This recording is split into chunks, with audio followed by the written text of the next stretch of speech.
Oh, let's try that again. Hi, Taylor. Hey, hi, Rick. How are you? Good. I appreciate you taking the time to do this. You bet. Thanks for having me. I like your I cassettes. have to admit that, going into the show, I thought I had an idea of what it was going to be like. Hmm. What I really wasn't anticipating was that it was really as much as anything a celebration of being a dad. 100%. Yeah. And honestly, I didn't know that's exactly how the show would take shape either. There was over the last 2.5 years, there's been a lot of conversations with me and the other creators of like, what is this show? And then like, coming on board the Magnolia Network, and seeing how they would infuse into it, and now like seeing their full lineup and seeing some of the other shows, I fully get it, and I see how we fit into that. But 100%, like we build structures in the show, but the show is really about building memories and building up dads. Yeah, it's really unique. I can't think of another show that celebrates being a dad that much, or just Yeah, the yeah, of how great it is to be a dad. 100%. I'm so glad you got that out of it. Yeah. Now, doing the show, what kind of an impact did it have on you as being a dad? I know in some of the episodes, things that were going on seemed to really hit home with you. 100%. I mean, I I go into each one of these builds with these other dads, knowing that I'm gonna help teach them some carpentry skills, but along the way, they all end up teaching me something about fatherhood as well, because each of us has our own unique experience as a dad. There was one in particular. I mean, so many of them, but there's one. It's our pirate ship episode, and this guy had adopted his first two kids when they were like, I think they were like 5 and 3 or something like that, you know. And my question to him was like, how do you go about like jumping into fatherhood like that? Like, you don't even know what fatherhood is yet, and you're like, I'm going to adopt a 5-year-old and a 3-year-old, you know. And his response was, it basically, his dad was absent. His dad wasn't there for him growing up, and when he saw these two little kids, he didn't want them to go through the same things he went through. And that was just like the most like impactful thing for me, because, so much of fatherhood is about selfless love, because, the little kids, they're kind of monsters sometimes, and they don't always give back that same love or appreciation, because they just have no idea. They have no concept yet. Their brains aren't fully developed, but yeah, I mean, I learn a lot from doing this show, and meeting these other dads and just hearing their stories and being able to have conversations about what it means to be a dad in 2021, you know. Yeah, and it's interesting because since we don't generally talk about that, especially on TV, For sure. people don't really have a sense of that if you're not a dad. I had this conversation with my son a couple of weeks ago, and he was causing some problems, and he's like, "Yeah, you probably would be things would be much easier if I wasn't around." Like, no, you're the reason this all makes sense to me. It's Yeah, like yeah, people don't get that, I think, sometimes. for sure. Yeah, it's tough, to have conversations with people that aren't parents, to be able to try to explain it to them. You can't Yeah. like, it's something like when you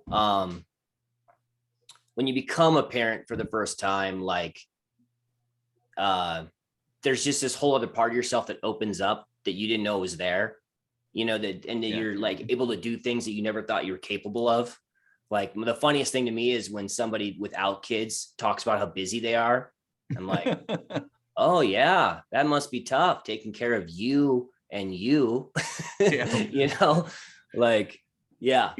Yeah, one of the episodes that hit me the hardest, and it seemed like it had an impact on you too, was the one with Brandon, the husband who Yeah. lost his wife to cancer, and when you see stories like that, it really makes you think about your life, and it's like, what would it be like if I wasn't around or my wife wasn't around.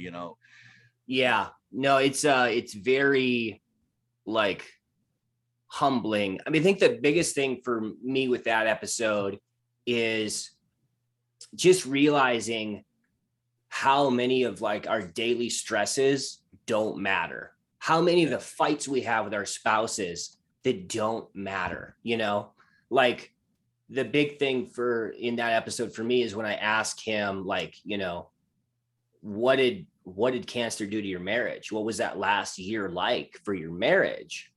And he said it was amazing, like, for their marriage, because they stopped fighting about little things because it didn't matter. Yeah. They were just focusing on the things that really did matter, which was fighting cancer and being together.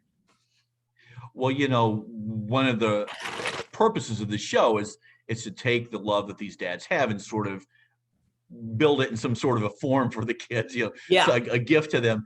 And most of the dads aren't necessarily carpenters. And Exactly. and you're trying to help them out and so. But was there a time in any of these episodes where you looked at the guy and just thought, this is going to be hopeless. This guy just he means well, but it's just not going to happen. I mean, that's the thing, though. As long as they mean well, they're not hopeless. As long as they want to do this for their kids, they're not hopeless. Because I can bring in the skills that they don't have, along with the rest of the team, to like make it happen. But, from them, I'm trying to teach them some skills along the way. And like every single episode, like I make each of those dads sweat their asses off to build this thing, because I want them, for TV or not, like at the end of the day, I want them to be proud of what they helped create, because it's going to be so much more meaningful to their kids if they know that their dad built it, Go ahead. Sorry. I was going to say, I think that like for me growing up, like my dad built me and my brother a tree house, and it was like the pinnacle of our childhood. And so many people I talk to are like, oh yeah, no, we had a tree house, because it's like, as a kid in the summertime, it's where you spent like all of your time. So your childhood like revolves around this one thing. And it's usually that your dad built it for you, which just it's so cool to be able to help dads that wouldn't have otherwise been able to do that, complete that project and give that to their kids. Oh, one last question and I'll let you go. All the projects you built through the season, was there any of them where you thought, I really should build this at my house? This is really cool. 100%. So we're working on getting a season 2. And if we do that, we're definitely gonna make one at my house for my kids, which will be really fun and exciting. But regardless, it's gonna happen, because we just moved to Colorado like a year ago, and I've been renovating our house the whole time. So it's time that I stop working on our house and build something for the kids in the backyard, because they've also seen the episodes. They're like, Dad, what's going on? They get a castle. Where's our castle? Like, we have a cardboard boxes back here. And what's the point of having your own show if you can't build stuff? Come on. 100%. I'm working on finishing the actual house. Well, I appreciate you taking time to do this. I really enjoyed the show and look forward to seeing a second season of it. Appreciate it. Thank you, Rick. All right. Thanks a lot. Bye. Have a good one. You too.